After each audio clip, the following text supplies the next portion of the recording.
Dinoktor o nabistong peke pala ang dokumento ng utos daw ng DOJ na ilipat ng kulungan ng ilang bilibid na high-profile inmates. Nasa front-end balitang yan si Marlene Alcaide. Heto ang Memorandum Circular No. 3 na natanggap ni Bureau of Corrections Director. Ay, maraming salamat po. Huwag ko na daw banggitin. Maraming salamat. Okay. Thank you very much sa may nag-send sa PayPal. Salamat po. General Gregorio Katapang. May logo ng Department of Justice, may barcode at pirmado pa umano ni Justice Secretary Boy Remulla. Sa naturang kautusan, pinababalik sa Nubilibid Prison Compound ang 12 preso na ngayon ay nasa detention facility sa Sablayan Occidental, Mindoro. Pero gate ni Remulla, dito po ay isang peke.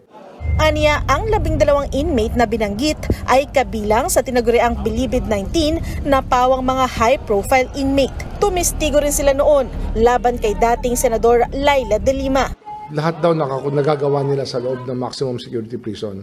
Kaya ayaw nilang umalis sa maximum security prison, sa totoo lang.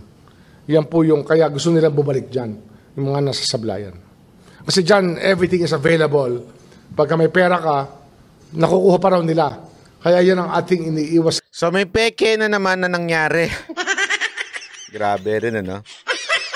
Kakaiba din talaga itong ating gobyerno, no? Itong si, noong una, na-fake news siya. This time naman, may peking dokumentong lumalabas na paglipat doon daw sa, sa isang kulungan.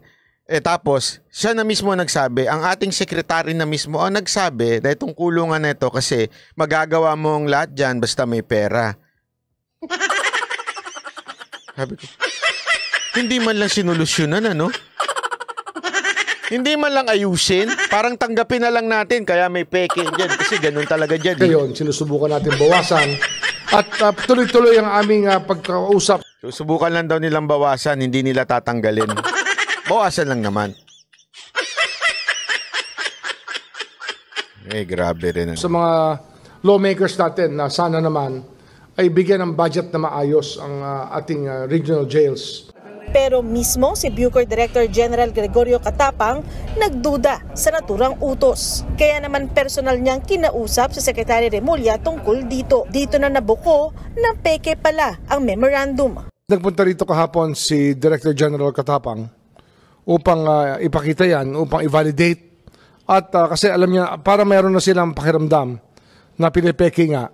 Ang nangyari dyan yung barcode kasi halatang-halata namin na talagang dinaya. Kaya huling-huli yan. Some people try to falsify an office order. Ang tindi nga Ang solusyon nga dito, budget daw Ang lupit, ano?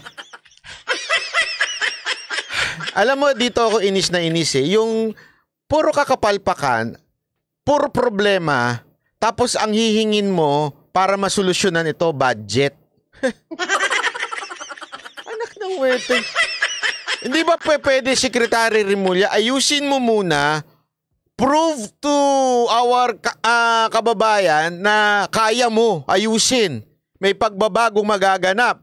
Tapos saka ka humingi ng budget kagad.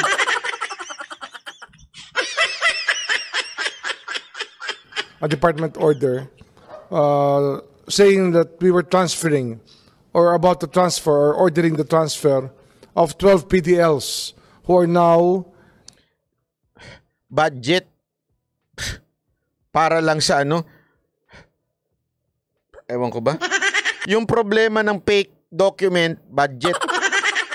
O yung mga pagpigil-pigil doon sa kulungan na mga problema dahil nabibili nga dahil sa pera, budget. Hindi yun Higpitan mo! Sibakin mo! in Mindoro, in Sablayan, towards back to Muntinlupa. Nang inspeksyonin pa, lumalabas na ginaya lang ang orihinal na Memorandum Order No. 3 at barcode nito, pero pinalitan ng petsa, subject at laman ng order. Hinala tuloy ng kalihim, may dati nang nameke ng department orders. Posible yan na may gumawa na yan dati, kaya nga ito talagang alert lang talaga. Meron na kaming usapan dyan ni DG Katapang na mag-ingat sa lahat ng communications. Ang dali-dali naman communicate, no? Kung may... Hindi ba pwede... Digital na ngayon lahat, eh.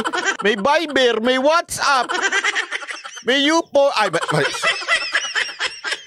mali. Iba pala yun. Sorry. Naalala ko si Diego Latigo, eh. Nabasa ko. Ang dami-dami ng online digital ngayon, isasubmit mo lang doon, oo. Lahat ng mga dokumento, especially in transferring mga ilalagay mo lang doon, oo. Ito, di ba? Nag-uusap naman kami. Pag may konting duda, validate. Pinaiimbestigahan na ni Remulla sa NBI. Alam mo, ang dali-dali niyan eh. Ako, simple-simple lang yan. Why not use the technology, anything na transfer. Gawa kayo ng group chat. Etong number na ito. Ito. Pagka may transfer, ito lang number ng authorized. Bawat transfer, pipicturean niya, send. Magsisynchronize na yun sa cloud eh. Di ba? Pwedeng ganun eh. Naka-cloud yung documents. Ewan ko ba? Ang simple-simple nito. Kunin nyo kaya akong consultant. Isang Ferrari lang ang kapalit. Di ba ang dali-dali niya para ma-synchronize mo, malaman mo na yung dokumento ba tama, isang picture lang. Ang dali nga ngayon eh. Bili kayo ng iPhone 15 Pro Max. Titanium. Andiyan pa ba si Jean Corpus? Hindi ako manghihingi Baka akala nyo manghihingi ako ng iPhone 14 Titanium Pro Max. Hindi ako manghihingi kay Jean Corpus. Madam, discount naman dyan, madam. Hoy, huwag ka maingay, banat bay! May discount kasi si madam eh. Joke lang po Ang nangyari, hindi rin inaalis na may empleyado ng DOJ o Bucor na kasabwat sa pamimiki. Forensic trail niya inaayos pa. Nitingnan pa namin kung kaya pang ma-check kung sino ang nag-upload niyan at nagbigay ng anong email ang ginamit para ito'y ipakalat sa mailing list. Yan ang aming pinahahanap sa NBI ngayon at hahanapin natin talaga. Ang galing ng ng DOJ talaga. Ang isa sa pinakamagaling na talaga ngayon ng DOJ, no?